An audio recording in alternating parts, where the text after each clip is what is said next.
Hello，歡迎嚟到 Copycat Recipe 還原食譜。今日要還原嘅係八方雲集嘅韭菜豬肉水餃同埋煎餃。咁呢個係6年前有網友建議我做㗎啦。咁我經過咗6年，研究咗好多次，試咗好多次，終於有一個我覺得滿意嘅，咁就希望可以分享下啦。希望呢位網友仲睇到。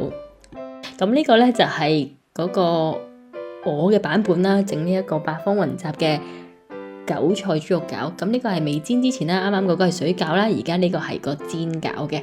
咁啊，以我嘅詮釋咧，呢一個煎餃咧，應該係咁嘅，個底咧就係平嘅，咁就可以煎出有均勻有脆嘅煎餃或者鍋貼啦。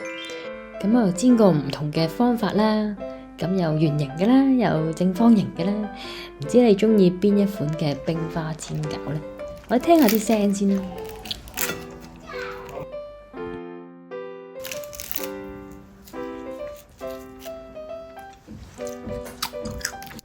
冇錯，呢個韭菜豬肉餃就係咁脆，搣開咗就係咁多汁，裏面滿滿嘅韭菜，真係好香好好味。咁鍋貼咧，煎到外皮又金黃酥脆啦，咬落去又爆汁啦。咁煎成冰花餃，嗰個薄薄嘅脆皮都係好好味。同一份嘅材料仲可以整埋水餃，啱晒唔中意咁熱氣嘅你。事不宜遲，馬上開始整呢一個水餃。咁首先咧就要準備韭菜啦。咁如果你喺香港嘅話咧，就好容易買到啦。但係如果你喺外國嘅話，可能要去亞洲嘅超市先至買到啦。咁咧我就冇特別去亞洲超市咧，就自己種咗呢一個韭菜啦。自己種韭菜最大嘅好處就係你完全唔會落農藥，會食得安心又健康，而且你可以一路剪，跟住佢會生翻又有啦。現剪現用咧係非常新鮮，而且個香味會濃好多噶。韭菜咧其實好容易種嘅咋，只要咧你淋水啦，同埋得閒施下肥啦，咁咧就記得剪嘅時候剪深少少咧，好似我咁剪接近根部咧，佢就會好快生翻出嚟，而且咧會越生越長同埋越生越粗嘅。咁你剪近個根部咧，佢就冇咁容易會變黃啦。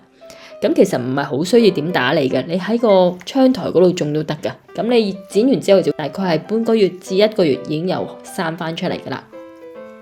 咁你剪完之後咧，記住洗一洗個根部咧，尤其是因為佢係貼根噶嘛，咁有可能有啲泥咧要洗走佢啦。然之後咧浸一陣咧，你就可以咧切啦。首先切半啦，然之後咧切細粒啦。唔知你會唔會咁諗咧？廚藝同園藝兩樣嘢都有啲似嘅，都係藝術嚟嘅，都係會令人好療愈、好放鬆。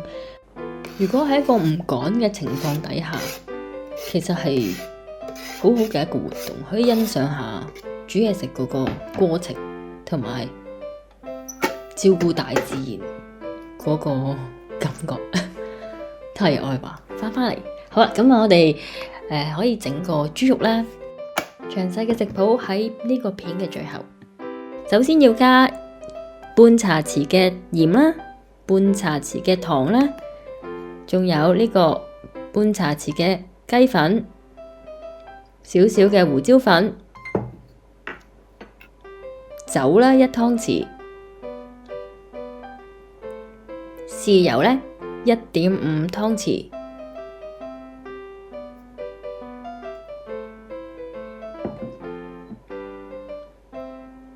仲有蠔油1大湯匙，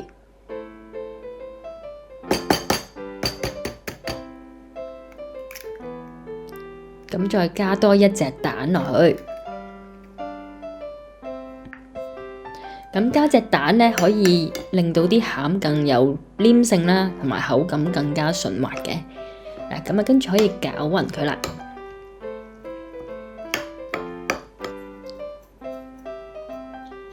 咁你亦都可以用戴手套去攪啦。咁啊，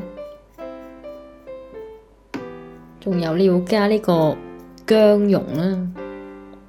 咁咧，薑蓉咧首先係將個薑去皮先啦。咁就可以用一個餐刀或者一個匙羹啦。咁跟住就可以將一個磨薑器咧，就可以磨個薑蓉出嚟啦。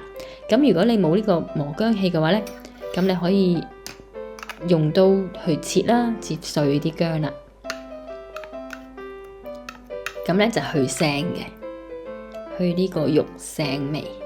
係啦，咁啊薑汁同埋薑蓉啦，咁跟住就要加80毫升嘅水啦，咁唔使落晒嘅呢80毫升。咁咧睇下你啲肉可以吸收到幾多啦，咁逐少咁加嘅。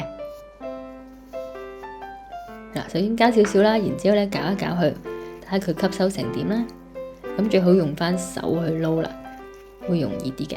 係啦，順時針方向去撈啦，然之後咧亦都可以撻佢啦。咁咧就令到佢有黏性同埋起膠嘅。咁樣包餃子咧就冇咁容易散開，同埋呢個過程會令到豬肉同埋調味料混合得更加均勻，會令到嗰個豬肉有彈性啦，餡料會更加嫩滑啦，多汁同埋有口感嘅。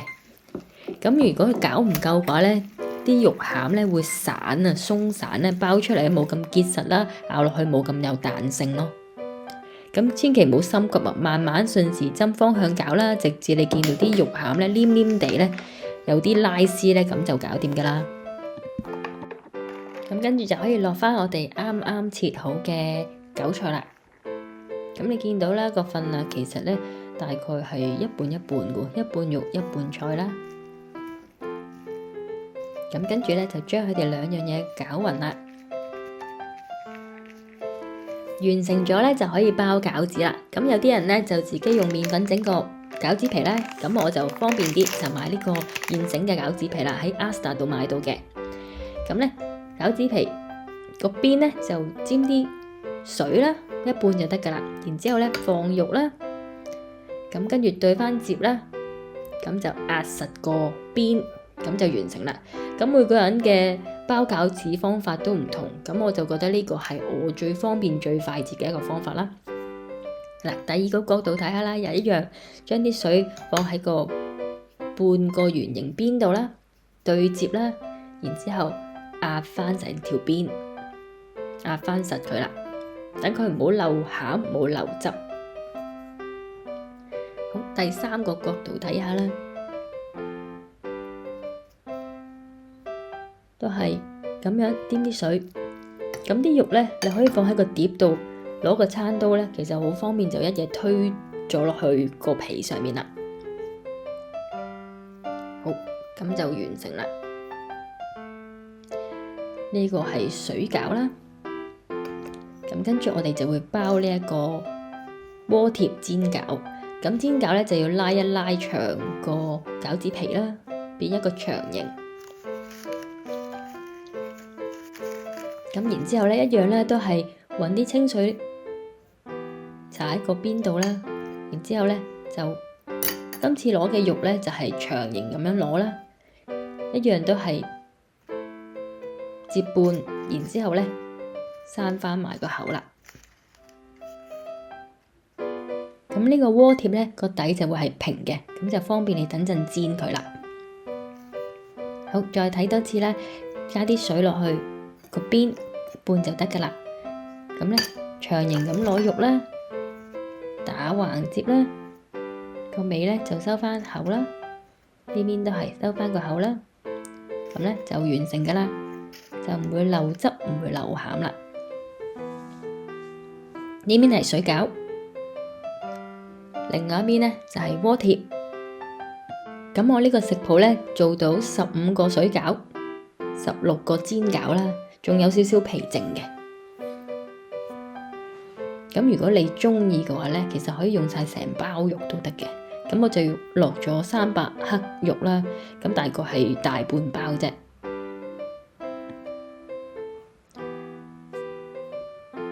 睇下呢個水餃，都係個邊咧，記住係要撳翻緊，撳翻實啦，唔好俾佢漏餡漏汁啦。咁就可以煮噶啦。煮之前我哋整翻個醬先，呢個係點水餃嘅汁啦。咁糖啦、豉油啦，呢個係烏醋啦，即係黑醋、鎮江醋，跟住係芝麻油啊，少少嘅辣椒醬。咁呢，材料都喺屏幕上面噶啦。最後呢，就係一瓣蒜頭啦，整成蒜末啦，就擺埋落去啦。咁如果你冇呢個壓蒜蓉嘅器呢，就可以用呢個刀去切碎佢啦。好，咁跟住可以呢整我哋嘅水餃。咁呢，我事先呢整咗一個麵啊，所以啲水有啲白色啊。咁我就整一個水餃麵啦。係啦，咁啊整咗麵先，跟住呢就6個水餃啦。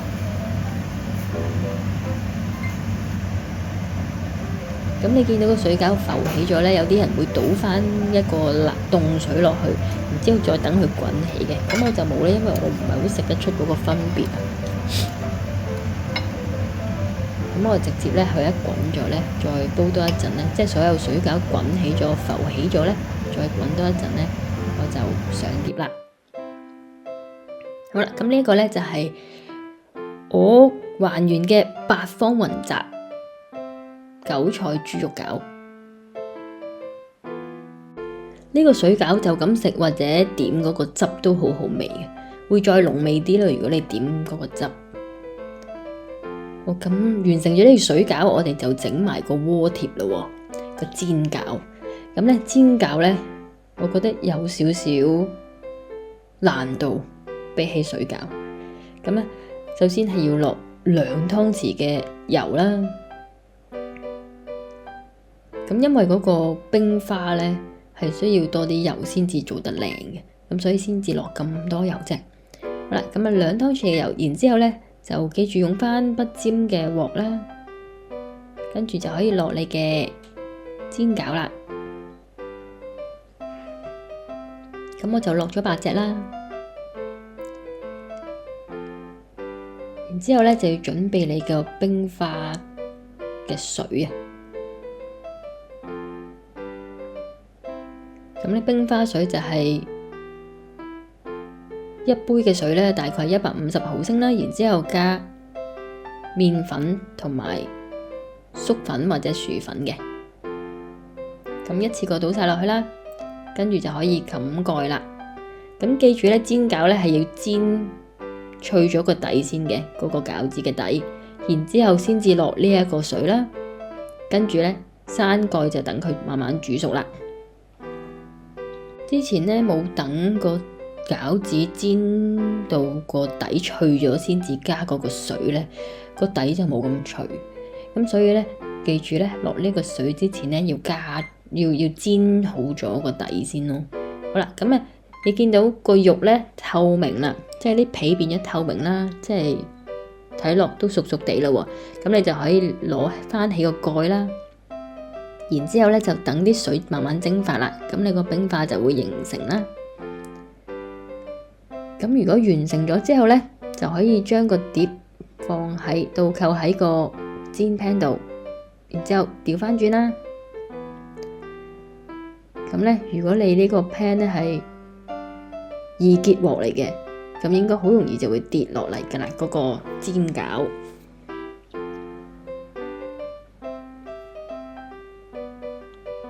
好，咁你見我有少少失敗咗啦，咁所以就爛咗啦咁樣。咁但係一樣都係咁好味嘅。係啦，咁我就係話爛就係爛在呢下反碟嘅時候呢，要小心啲啦，唔好咁快放手，要確保啲餃子跌晒落嚟先至好拎開個 pan 咯。咁我 show 咗我失敗嘅煎餃俾你睇，我希望你唔好失敗啦。如果你都整咗呢個水餃煎餃嘅話，記住 tag 翻我喎，可以揾我喺 Threads 啦、IG 啦、Facebook 啦。希望你中意今次嘅食譜，支持我哋還原食譜呢個頻道，讓我哋製作更健康、更好味、更平嘅經典美食。記住 subscribe 我哋嘅 channel，讓我哋製作更加多、還原更加多經典美食。Thank you，拜拜。